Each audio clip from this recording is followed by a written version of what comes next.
What's happening, guys? I'm Paul Sharp, and I help people transform themselves mentally, physically, and spiritually in 90 days or less. Now, we've been talking about self-protection because that's a piece of it. We want to be as resilient as possible, so mindset, that indomitable will. We want to be as fit as possible. That plays a role in building mindset.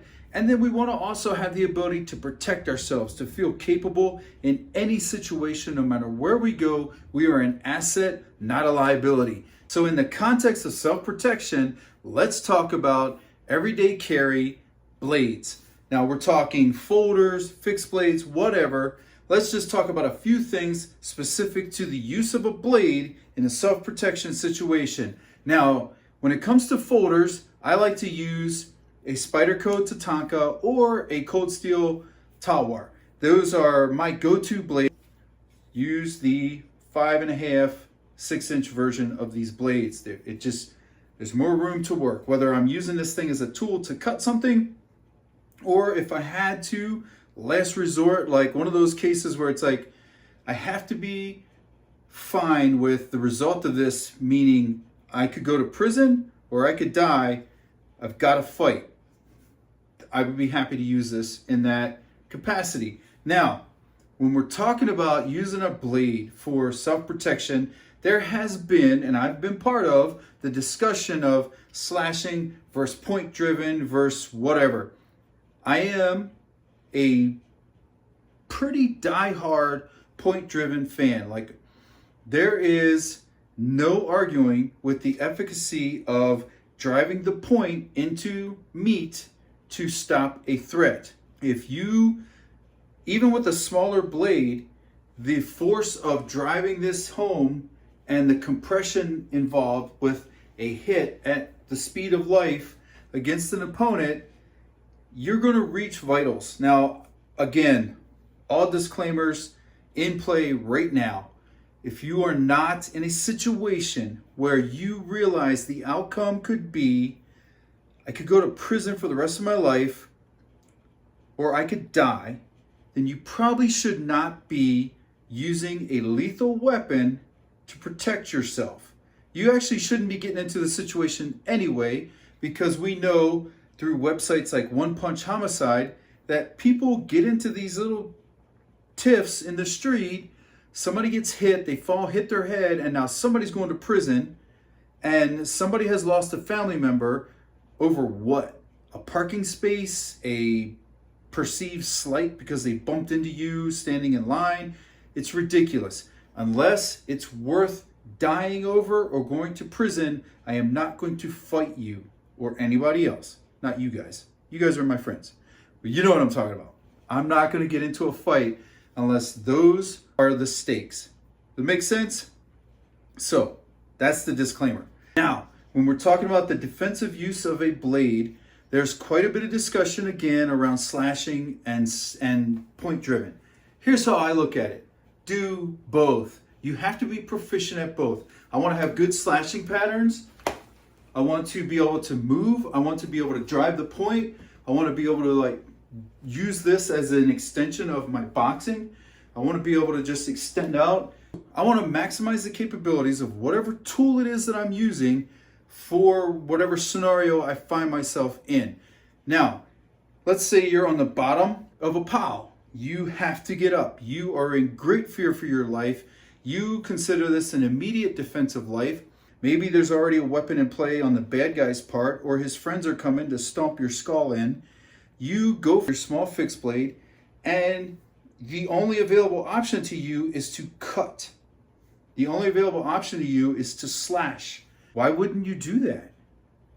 Would you really in that moment say to yourself, unless I can drive the point, it's pointless, no pun intended?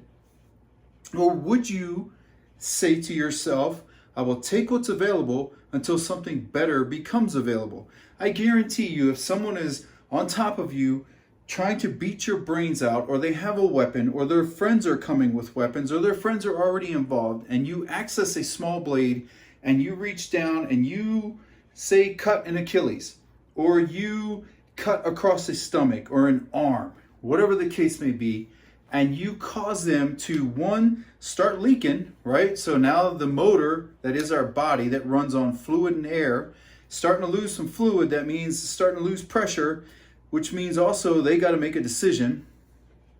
That might be to your advantage.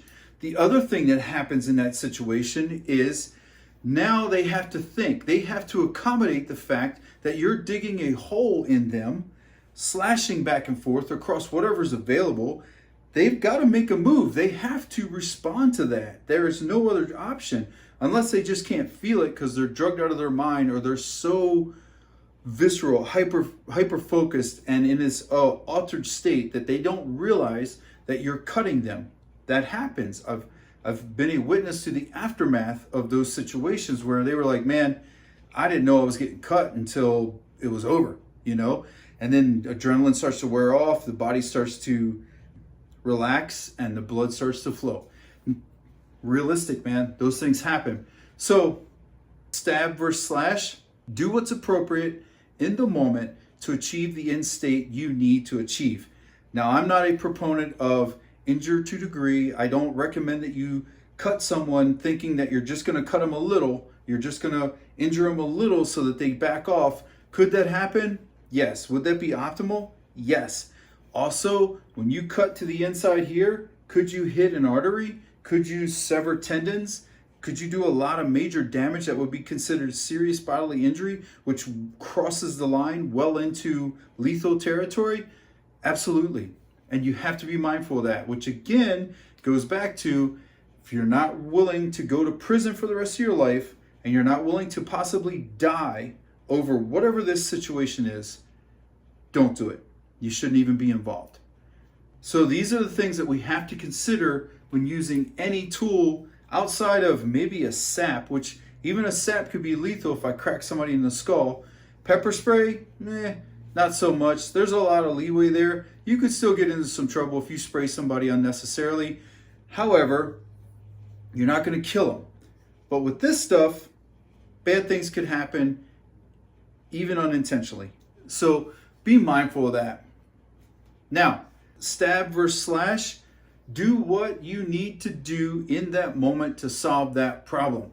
If they're hanging on to me, if they're grabbing me by the throat, they're choking me, whatever, I might be able to come up underneath and cut my way out. I might be able to come up underneath and slash their arm to get it off of me. Why wouldn't I just stab them immediately? Because the stab is a few seconds that I need to get this choke to stop. If you've ever had somebody grab you that is full on feral, like they've lost their damn mind, and they're trying to mash you up against the nearest thing and choke the life out of you, the world starts to go dark really fast. And the time that you take to do this might be better served doing this, using this as a pry tool to cut them off of you, to slash, to do something to diminish their ability to grip. And then, now I'm not saying you can't slash and then stab. I'm not saying that at all. What I am saying is take what's available first. You might not be able to reach them if they're a lot bigger than you. You might not be able to reach their body for the stab, but you can get to that arm. You can dig in here to all that good stuff repeatedly. You could slash, you could stab. I would slash just because of the size of the target, and given everything else that's going on, a stab might not be as accurate, but a slash, you can actually put the knife on it and cut through. You could put the knife on it and drive through. These are things that I think sometimes we get so caught up in our methodology or our dogma that we lose sight of the utility of other approaches. Whether my whole thing is I'm going to slash, slash, slash, or I'm going to grab and just sewing machine their guts right out of their body, we lose sight of the fact that maybe there's some utility in both. Maybe we should train to be as proficient as possible in both, and then put it all together, and then God forbid that day ever comes, we have the skills to deal with whatever is thrown our way, as opposed to being stuck in a box, but the problem is over here in a different box and we're not ready. All right, guys, I'll see you on the next one.